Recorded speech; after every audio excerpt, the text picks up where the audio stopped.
Urgency. One of the most important words when it comes to finishing your PhD on time. If your supervisor doesn't have the urgency that's required to get you finished in like 3 to 5 years, then they could really ruin your academic career. Now the thing is that academia in general is a long game. Your PhD supervisor, they have no urgency necessarily for their own career. It's about plugging away for ages. Sure, there's moments of sprints, like when they're applying for grants, when they have to get certain documents, admin stuff into the university, into grant funding bodies. Like, yes, there are stressful times. On the other hand, a PhD has to be done within a certain amount of time. If there is no urgency in the key milestones from your supervisor, you should really start pushing for them to be more urgent. They really need to understand that getting back any drafts of your thesis on time is important. Even in the early stages, make sure that when they're sort of like looking at your work, that you sort of like train them in a way to kind of get your stuff back more quickly. And you can do that actually by saying, look, if you don't give me back feedback within a certain amount of time, I'm going to send it to this other academic.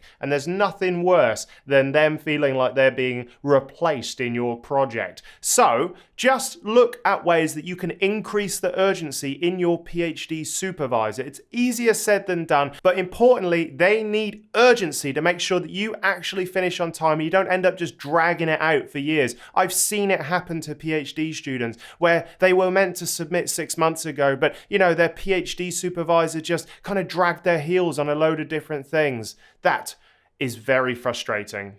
Control. Both extremes from a PhD supervisor are bad. If they are a micromanager and they have too much control, that can ruin your career because ultimately it is not your thesis, it's an extension of their own work. That's not where the most interesting stuff for you or even your field will happen. And then on the other hand, if they have not enough control about your project, especially in that first year, you can end up in this really kind of like wishy-washy, lackluster, flippant kind of direction that really doesn't set you up for success. Starting your PhD with strong foundations is really important if you are going to learn from your mistakes and move through your research journey quickly. The problem is that either end of this will ruin your PhD. I've seen micromanagers where they're like, everything you do must come through my desk. And they are exhausted and exhausting. And then I've seen the other end where PhD students are just left to kind of like work their own way through things. And I think either extreme means that you're going to struggle. Finding a supervisor and kind of like working out that balance between yourself during the progress of your PhD is very important. If you need help, go ask them. If you need them to have more control over your work, you can be explicit and say, I need proper direction on where this project is going. But on the other hand, you can also, if they're getting really, really micromanagey, you can just ignore them for a little bit. Go do a little experiment you actually want to do and not tell them. In this instance, it's easier to ask for forgiveness than permission. So if you are dealing with a micromanager, just keep them in the dark about a couple of things that you can, ethically. But that is really the only way I've been able to deal with a micromanager is just by, forgetting to tell them certain things. Whereas on the other hand, if you need more control, you can seek that either from another supervisor or you can actually be more explicit and be like, I need answers on these things as soon as possible. You'll work it out between yourself if you sort of communicate about it enough.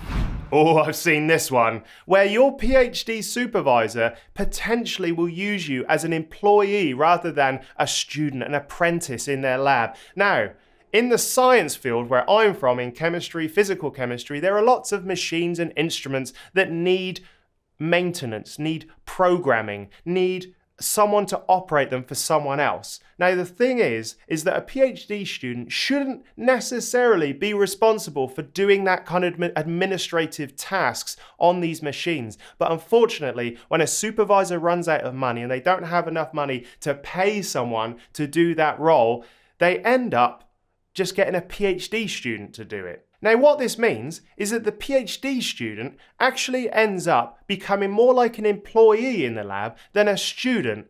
And I've seen it absolutely kind of like hold back the progress of people's PhDs, where they're too busy maintaining a machine that's broken down, when in fact there should be a lab tech or research assistant that would do that. But without the money to do it, it does fall to the PhD students a lot of the time to fill those gaps in this academics research kind of bubble. Even a small delay in the early days of your PhD can really compound and make it much harder later on to kind of build up the momentum and get back on track. So be very careful if you feel like you're sort of like being led down this more like a lab tech or employee sort of position during your PhD.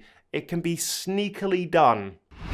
Another way a PhD supervisor can ruin your career is by disappearing. Disappearing academics is actually something I've seen a fair amount in different institutions. They disappear for one of two main reasons. The first one is that they get a job in another institute.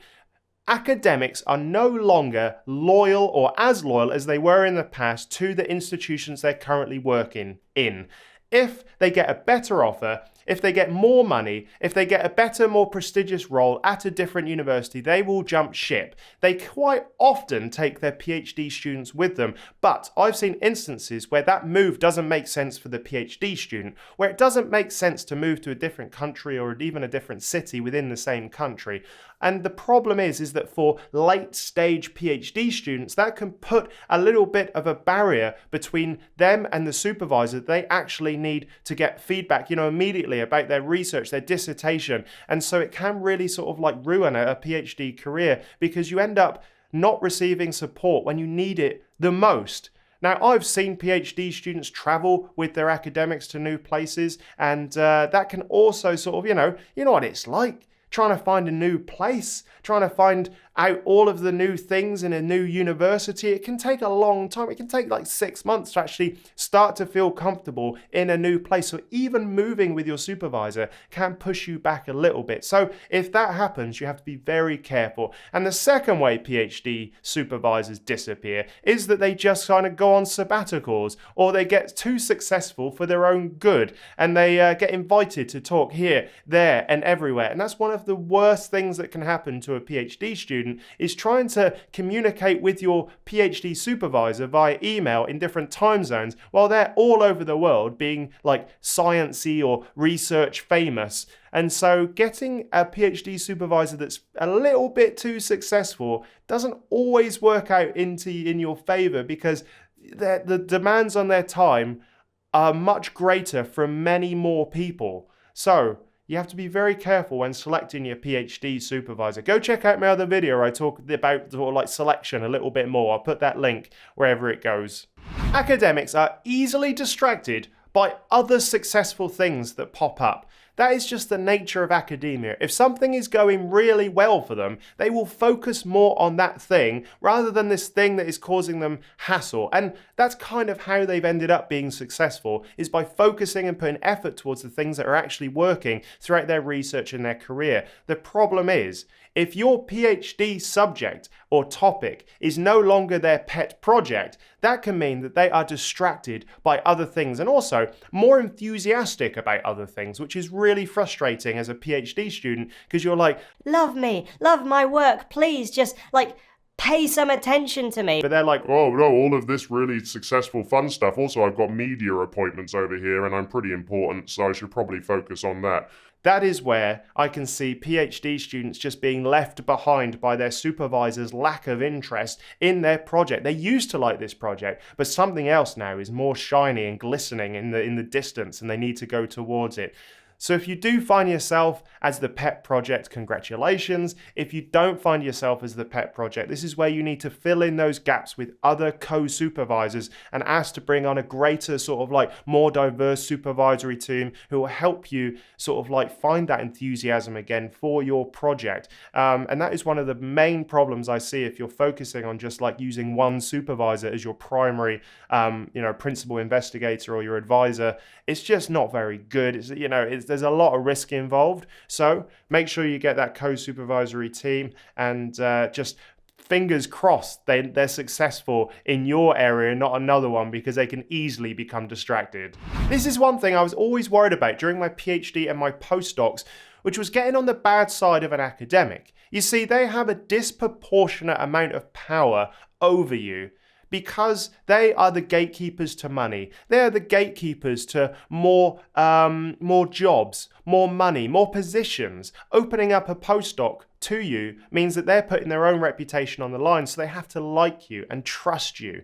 And the problem is, if you end up annoying some of them or just pissing them off in general, it can really sort of like dampen your career prospects and damage your PhD and your career afterwards. It doesn't happen as much as I thought, actually, because academics are quite robust. Unless you go for like a really personal attack, they kind of brush off a lot of the stuff that is criticism. That is what academia really is. It's just loads of people criticizing each other until someone sort of concedes. And so they're actually quite robust, and you don't have to worry about annoying them by speaking critically about their research. You have to worry about the personal stuff. And that's one thing I found out during my PhD, is that personally I didn't get on well, or I sort of like parted ways with my PhD supervisor. But as a professional, as an academic, we got on fantastically. She was incredibly sort of giving with her time. She would always get me back stuff on time, my thesis, my dissertations, my papers, whatever it was.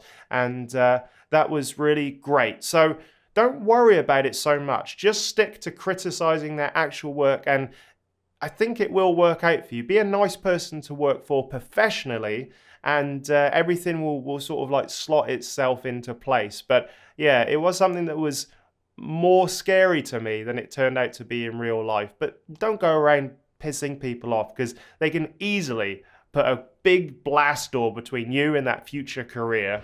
So there we have it. There's everything you need to know about your PhD supervisor and how they could potentially ruin your PhD and your career. Let me know in the comments what you would add. And also, there are more ways to interact with me. First way is to sign up to my newsletter. You get 5 emails over about 2 weeks. Everything from the tools I use, the podcasts I've been on, and how to write the perfect abstract is exclusive content. Only available for free, so go sign up now. And also, go check out academiainsider.com. That's where I've got my ebooks, the Ultimate Academic Writing Toolkit, as well as the PhD Survival Guide.